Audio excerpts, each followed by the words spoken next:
So in this video, I'm going to be talking about why I chose a career in neuropsychology and kind of what led me there. I get that question from time to time, and I figured this would be a worthwhile discussion. So one of the things that has always kind of captured my attention is why people do what they do. As a teenager, I remember being kind of puzzled and captivated by that. I could see people that faced the same or very similar circumstances and handle it very differently. I could see people say one thing and do another, and for example, be totally stressed about money and yet waste money, to have really bad family relationships and yet perpetuate those rather than try and make them better. Hear stories of people in abusive relationships, and they would stick it out, and bad things would happen, and they wouldn't, at least by my observation, take the steps to remedy that. And seeing things in my own life, I just kind of really was curious, like, what makes people tick? What makes me tick? Why do we do what we do? And so for a long time I thought, maybe I'll be a counselor or something like that. I'd also considered being a teacher. That was something that kind of was on my mind a little bit. But the idea of being a counselor day in, day out, dealing with some really hard stuff that people go through, I wasn't sure how good that would be on my mental health, how sustainable that would be. I like helping people. I want to help people. But I had some reservations about that being my full-time job. I also had the erroneous belief that, I can't really know what my career is going to be until I'm older and I come back from a church service mission. That was a 2-year mission after high school that I was planning on, and I thought, I'll have it figured out by the time that's over and by the time I come back. And so I didn't put a whole lot of effort into making a decision. Well, of course, time goes by and I come back from the mission and I'm still not really sure what I want to do. Got into college and started college. I think I was a communications major or something, which I don't know how that happened, because I wanted to be an English major, and that was kind of what I was focusing on, thinking that I would be a teacher. There's a whole lot of other layers of history in here, but that I'm not going into. But I was planning on being an English major. And then I took a Psych 101 class, Introduction to Psychology, and just remember being so captivated by the variety of information that was there. And it wasn't just what was in the textbook. Our professor, and frankly some people didn't like him because he could be a little, dogmatic or haughty or arrogant or whatever the phrase might be. I liked him. I don't know what that says about me or what it says about other people's perceptions, but what I liked about him was that he had an answer for everything. You could ask him about schizophrenia. You could ask him about seizures. You could ask him about learning disorders and depression or OCD or developmental problems. The whole gamut. He had an answer. And in some of his answers I didn't particularly agree with. For example, he had some very scientific, and I say that like it's a bad thing. His response to a student's questions about whether dreams have any meaning to them or if there can be any kind of a spiritual factor there, he basically dismissed that as being nothing but a coincidence, and had some persuasive, albeit secular, arguments. And I didn't believe that, but I was impressed that he had an answer. And so it was just so intriguing that there could be this field that dabbled in everything. And so that really got me thinking, like, man, maybe I should pivot to do something with psychology rather than being an English teacher. And so I was mulling that around, and I struggled and hemmed and hawed, and all I could think of was everything that I ever thought of doing, up to that point was like, I don't know if I can do that for 40 years. I don't know if I can do that for 40 years. And up to that point, English had been, something that I felt like I would enjoy doing. But then psychology made me think, like, I could see myself not hating this after decades of doing it, especially if you factored in the diversity of options available within psychology. You could teach, you could do research, you could do clinical work, you could get into administrative things. There's just a lot of flexibility. And so I decided I would major in psych, and took a lot of course, psych classes, and liked them and enjoyed them, and yet still wasn't certain on what exactly I was going to do with that. At one point, I had a professor who was kind of listing off the different things that psychology could do, and he said in a kind of a disparaging tone, and you could be a neuropsychologist and test people all day, and kind of was going down the list. And so in my unexperienced brain, it's like, oh, well, I guess I don't want to do that. Like the tone and the way he describes that of doing testing all day, that sounds aversive. And so didn't really put any stock into that idea at all. And one, I really didn't know much about it. But at another point, I'd talked to a neuropsychologist. This was back when I was trying to decide whether to major in it or not. And one of the things he talked about was his work, mostly in private practice, if I remember right, doing neuropsych testing and writing reports. And one of the things he said is that, you write a lot of reports, and you really need to have a good, strong language base and be able to write well. And I remember saying, well, I feel like that's really the only thing I can do well is to write. And he's like, well, that's something to think about. And so that was something that I felt at peace about, is that I could still use my language abilities, my writing language, and not that I'm anything special, but if I have anything, I have that. And so that was reassuring. So fast forward, I finished college, and for whatever reason, I just hadn't put a lot of thought or effort into graduate school. It was kind of like I'm just in the zone of trying to get through school as quickly as I can, the undergraduate program, and I did do that fairly quickly. But it was my second to last semester or my last semester, and I was like, wait a second. There's this thing called the GRE in grad school, and like I've got to be thinking about this stuff. And didn't really know if I wanted to do a master's in social work or go on and do a master's in psychology. Was there some other master's level thing or beyond that I could do? The idea of doing more school in general was just not fun at all, especially thinking about a PhD degree. And I thought, well, I've got to figure this out. I'm almost graduated. I'm just going to take a break and see what happens.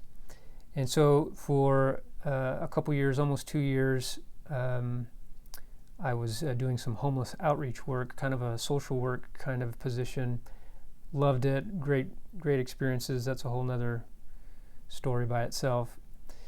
And along the way was studying for the GRE and looking into different grad programs and apprehensive about it. I was like, do I really want to do this? Like, move my family somewhere, have these crazy long hours. And at some point I was reading, and so at that point we had one kid, maybe another one was on the way, I think. Pretty sure there was two that I had to account for.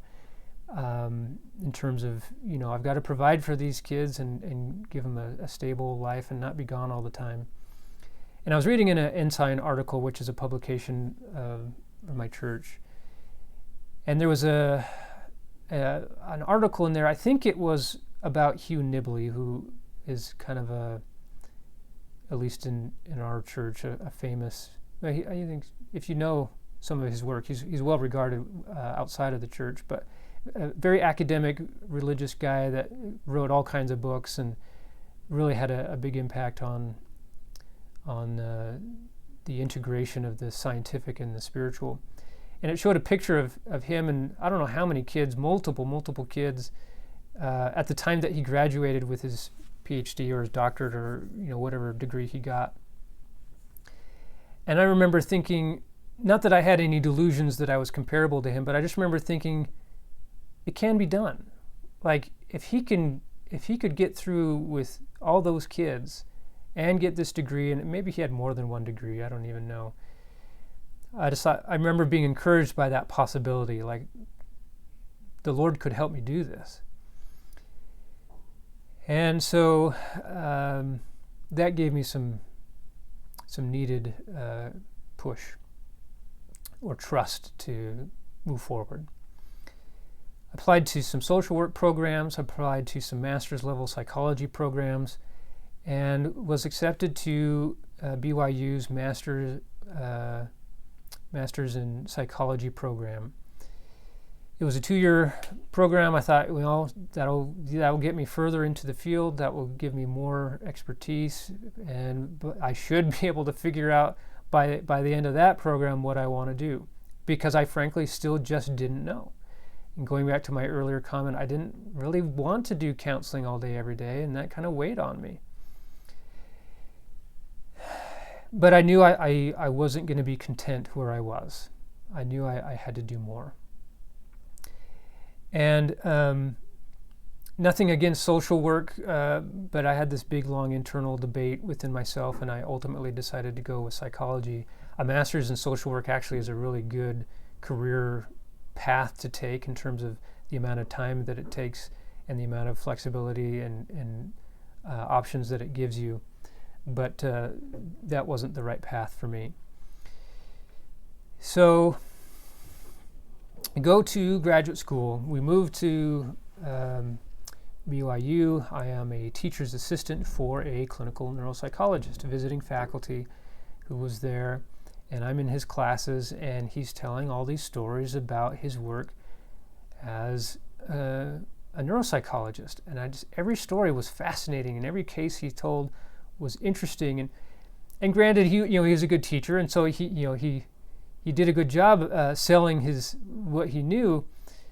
But it seemed a little bit more than that to me. And whether that had a spiritual component to it or not, I don't know. But I remember having maybe not a lot of conversations, maybe only one or two, as we would kind of walk at the end of a class period, out of the building, and then we part ways.